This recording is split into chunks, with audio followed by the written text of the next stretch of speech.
بسم اللہ الرحمن الرحیم تبارک الذی بیدہ الملک وہو علی کل شیء قدیر۔ نہایت بزرگ و برتر ہے وہ جس کے ہاتھ میں کائنات کی سلطنت ہے اور وہ ہر چیز پر قدرت رکھتا ہے۔ تزکیہ سیریز میں ہم اس پارے کو دیکھیں گے دعوت الہی کے رنگ میں۔ بہت خوبصورت پارہ ہے۔ اس پارے کی مختلف صورتوں میں ہم اللہ تعالی کی طرف بلانے کے آداب، بلانے والے کے اخلاق اور آداب اور بہت کچھ دیکھیں گے۔ ایسا معلوم ہوتا ہے کہ قرآن پاک پورا ہونے کے بعد اب اللہ تعالی ہم کو اس ذمہ داری کا احساس دلا رہے ہیں کہ تم کو اب اس کو امانت کے طور پر اپنے تک محدود نہیں رکھنا بلکہ اس کو آگے لے کر چلنا ہے۔ ہم انسانوں کی جس دنیا میں رہتے ہیں وہاں بہت سارے کام ایسے ہمارے ارد گرد ہو رہے ہوتے ہیں جنہیں ہم پسند نہیں کرتے۔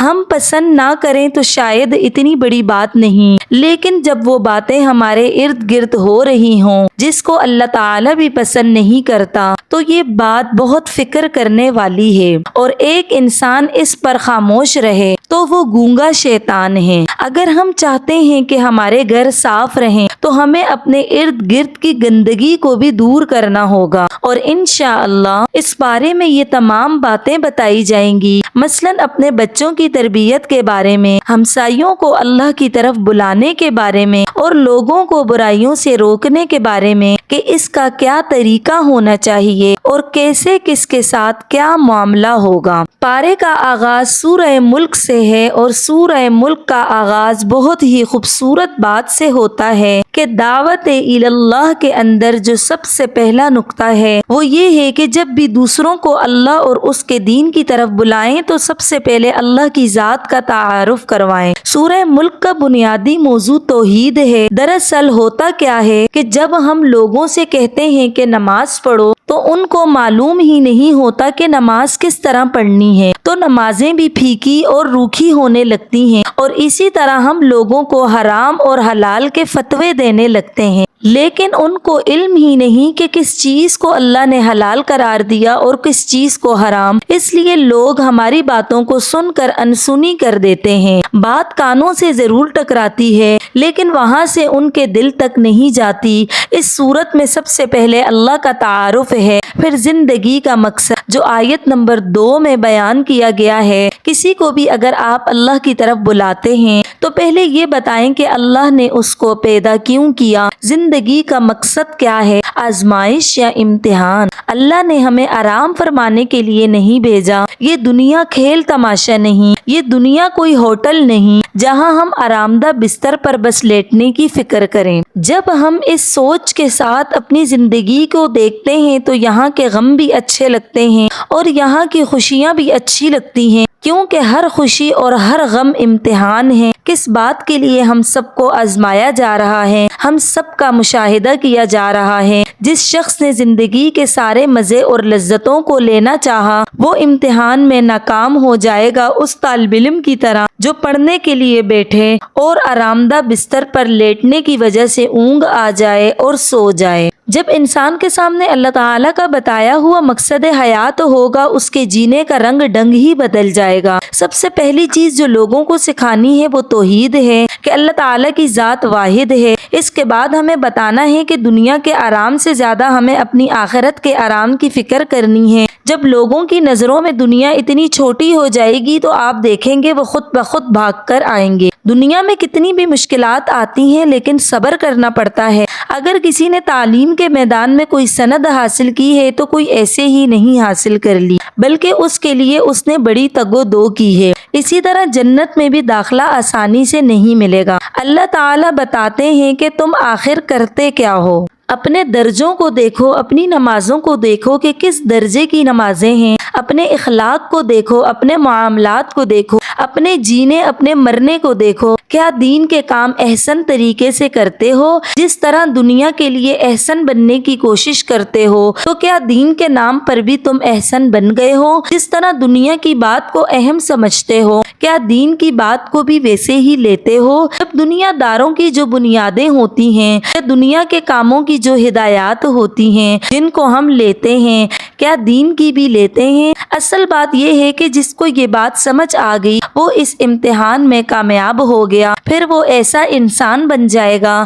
کہ جب وہ دنیا سے جائے گا تو اللہ تعالیٰ اس کو اس کی کامیابی کی خوشخبری دے گا۔ ہم سب کو اپنے اوپر ایک گہری نظر ڈالنے کی ضرورت ہے۔ اس پارے کو پڑھتے ہوئے قرآن شریف کی تکمیل قریب ہے، لیکن ہمیں نہیں معلوم کہ ہماری زندگی کی تکمیل کتنی دور ہے، کتنے دن ہیں ہمارے پاس۔ اگر ہم دنیا کی بھول بھلائیوں میں گم ہو گئے، لاپرواہیوں میں چلے گئے، تو یاد رکھیے کہ اگر ہمارے احسن عمل نہیں ہوں گے تو ہم کو جنت میں احسن جگہ بھی نہیں ملے گی، اس کو VIP لاؤنج نہیں ملے گا، اس کو رحمان کے پاس جگہ نہیں ملے گی۔ اور زندگی ہے یا موت، بندے کی نظر مقصد پر ہونی چاہیے۔ انشاءاللہ آپ دیکھیں، اس سے معلوم ہو جائے گا کہ اللہ ہمارا مقام کہاں چاہتا ہے۔ سب سے پہلے زیادہ دنیا میں جو لوگ آزمائے گئے وہ انبیاء کرام علیہ السلام تھے، کیونکہ ان کے درجے جنت میں بڑے اعلیٰ تھے۔ اس پارے کو پڑھنے سے پہلے ہی ہم اپنے لیے یہ دعا کریں کہ اے اللہ،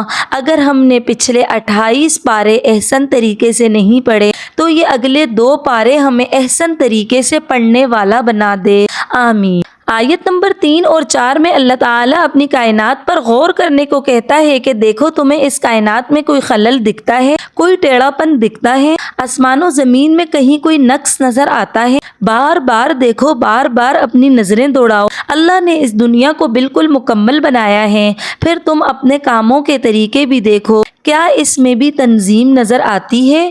اس لیے یاد رکھیں اللہ تعالیٰ ہم سے وہی کروائے گا جو ہم کرنا چاہیں گے، جس درجے پر پہنچنا چاہیں گے اللہ تعالیٰ وہیں پہنچائے گا۔ اس سورت کو پڑھتے وقت ہمیں ساتھ ساتھ اپنا محاسبہ بھی کرتے جانا ہے۔ یہ سورت تبلیغ کا بہت خوبصورت انداز بتاتی ہے۔ پہلے اللہ تعالیٰ کی معرفت بتاتی ہے، پھر یہ بتاتی ہے کہ ہمیں اپنی زندگی کو بامقصد بنانا ہے، ہلکا سا تذکرہ جہنم کا، پھر ساتھ ہی جنتیوں کی بات، پھر دوبارہ انسان کو اللہ کی بڑائی اور اس کی ذات سے ڈرایا جا رہا ہے، جو آیت نمبر 16 سے اگلی آیت میں اللہ تعالیٰ بیان فرما رہے ہیں۔ اس سورت کی آخری آیت ہم سب نے اپنے آپ سے کہنی ہے۔ اگر اللہ کی قدرت کا یقین اور ساتھ میں اپنی بے بسی کا یقین نہ آیا تو پھر یہ ہوگا کہ قرآن کو پڑھتے ہوئے ہم آگے چلے جائیں گے لیکن اس کے احکام دل میں نہیں اتریں گے۔ اللہ کے نبی صلی اللہ علیہ وسلم ہر رات سونے سے پہلے اس سورت کو اور سورت سجدہ کو پڑھتے تھے۔ یہ دونوں سورتیں دل ہلا دینے والی ہیں، اور جب دل ہلا کر سویا جائے گا تو خواب بھی اچھے آئیں گے اور فجر میں بھی آنکھ کھلے گی۔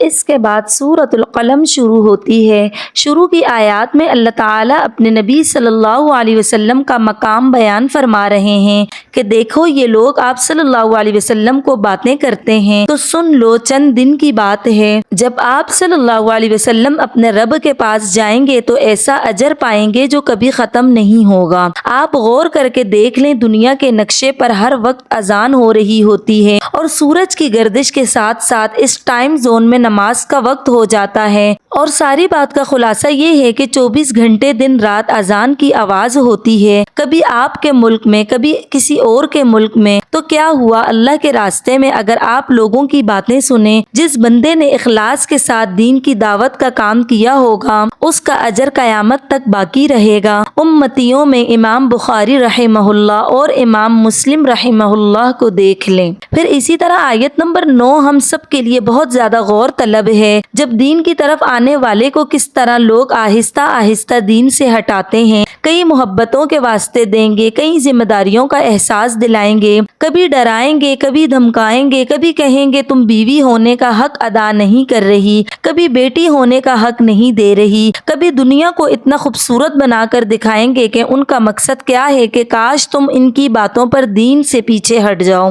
ایک مرتبہ تم دین کے راستے سے ہٹ جاؤ، باقی کام یہ خود کروا لیں گے۔ آیت نمبر 10 سے 16 میں اللہ تعالیٰ انسانوں کی وہ ساری برائیاں بیان کر رہے ہیں جو دین کو چھوڑنے کے بعد انسان میں پیدا ہوتی ہیں۔ اللہ کی کتاب ہمارا تزکیہ کرتی ہے اور اچھی دعوت اور تبلیغ ہوتی ہی وہ ہے جس میں لوگوں کو اپنی برائیاں دکھیں۔ آیت نمبر 16 میں ناک کی بات آئی ہے کہ اللہ کہہ رہے ہیں کہ ہم ایسے لوگوں کی ناک پر داغ لگائیں گے۔ دنیا میں دیکھا جائے تو ناک کا ہی سارا مسئلہ ہے، لوگ ناک کے نام پر قتل کر دیتے ہیں، ناک ناک کے نام پر قرض لے کر بھاری دعوتیں کرتے ہیں، بھاری کپڑے پہنتے ہیں کہ ناک بچ جائے، اللہ تعالیٰ فرماتے ہیں کہ یہ ناک نہیں بچے گی، ناک صرف اس کی بچے گی جس نے اپنے آپ کو اللہ کے دین کے تابع کر دیا۔ آیات 17 سے اگلی چند آیات کا تعلق ایک واقعے سے ہے۔ کہتے ہیں کہ جب وہ مر گیا تو بیٹوں کو لگا کہ یہ تو بہت بے وقوف تھا، اتنی محنت کی کمائی کو غریبوں میں بانٹ گیا، اس سال فصل کاٹنے کے دن کا انتظار نہیں کریں گے،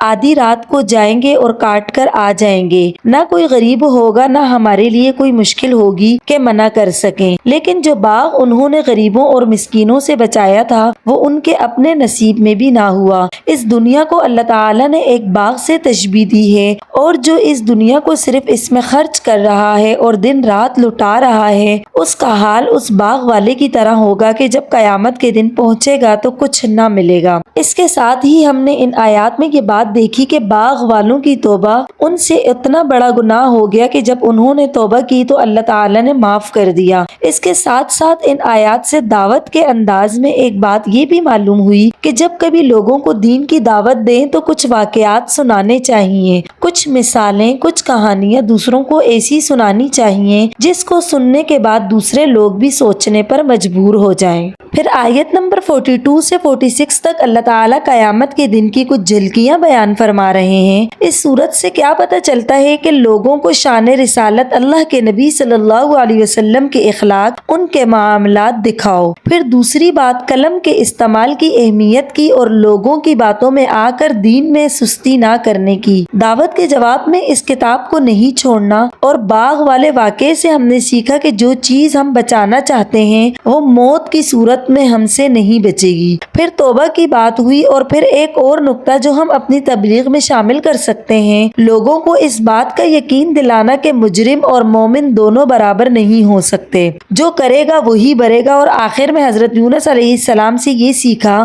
کہ ایک سچے داعی دین کو اللہ کے حکم کے آنے سے پہلے وہ جگہ نہیں چھوڑنی چاہیے۔ اگر لوگ نہیں مانتے تو آپ نے اپنا کام کرنا ہے، اللہ خود فیصلہ کر دے، حالات ایسے بنا دے یا کوئی سبب بنا دے کہ آپ وہاں سے نکل جائیں تو نکل جائیں، ورنہ آپ وہاں سے نہیں نکل سکتے۔ اور یہ فتوے نہ دیا کریں کہ فلاں تو یہ سنے گا ہی نہیں، اس نے یہ ماننا ہی نہیں۔